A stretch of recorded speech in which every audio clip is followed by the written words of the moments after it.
ganti jadi guru ganti di pasti guru klasik guru pasti. Memang dia antara calon pilihan juga dulu. Cuma sebab beliau dah ada PPNI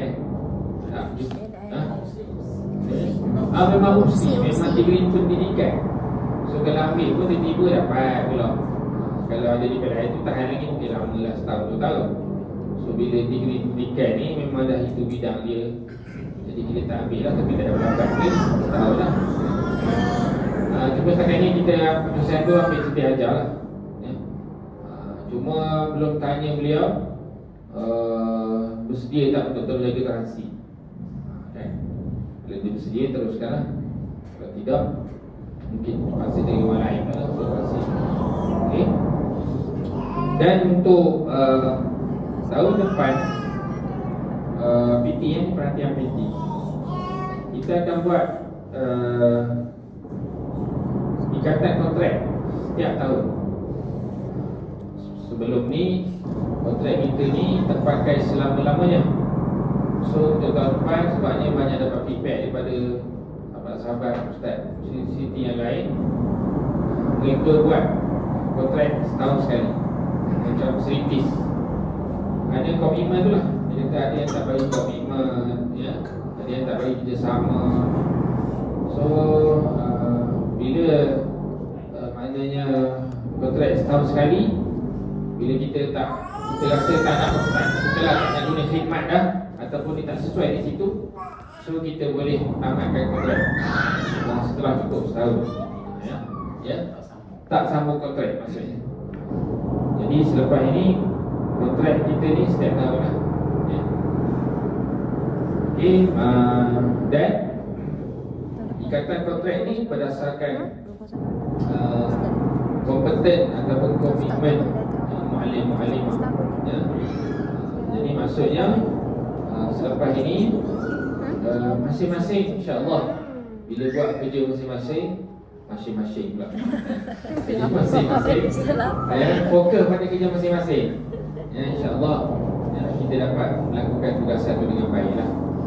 Dan yang terakhir, sebelum kita pergi pada hal-hal lain, ada sedikitlah sebagai pesanan daripada kata orang yang lebih tua lah, tadi dah 20 tahun dalam bidang pendidikan. InsyaAllah mungkin muda sikit.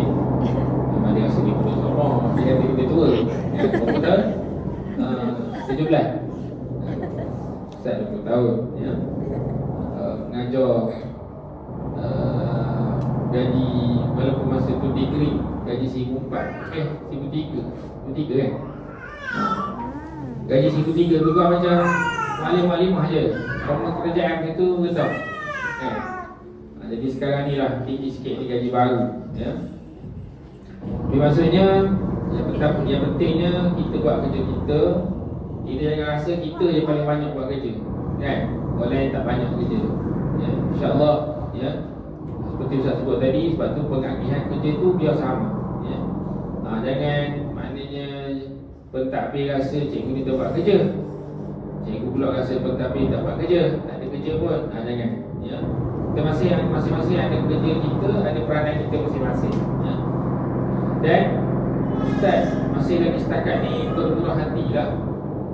Maksudnya bila cuti, kita cuti macam guru KPM.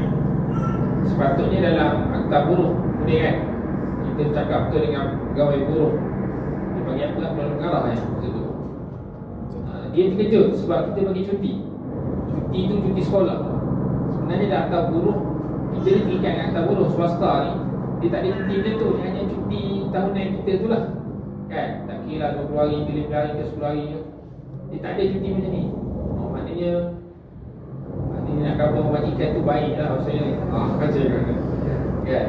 Jadi maksudnya Ustaz pun dah dengan mudir, dengan LP pun dah bincang, kita teruskan. Jadi muallimah bekerja lah ataupun dengan baik dan bercuti lah seperti mana biasa. Setakat ni tak terbuka berhati, maknanya macam Siti Muallimah Najwa. Siti Muallimah Najwa di Selangor, dia bekerja macam biasa pada hari cuti sekolah. Najwa Najwa, makrifat najwa di Islam. Ustaz kata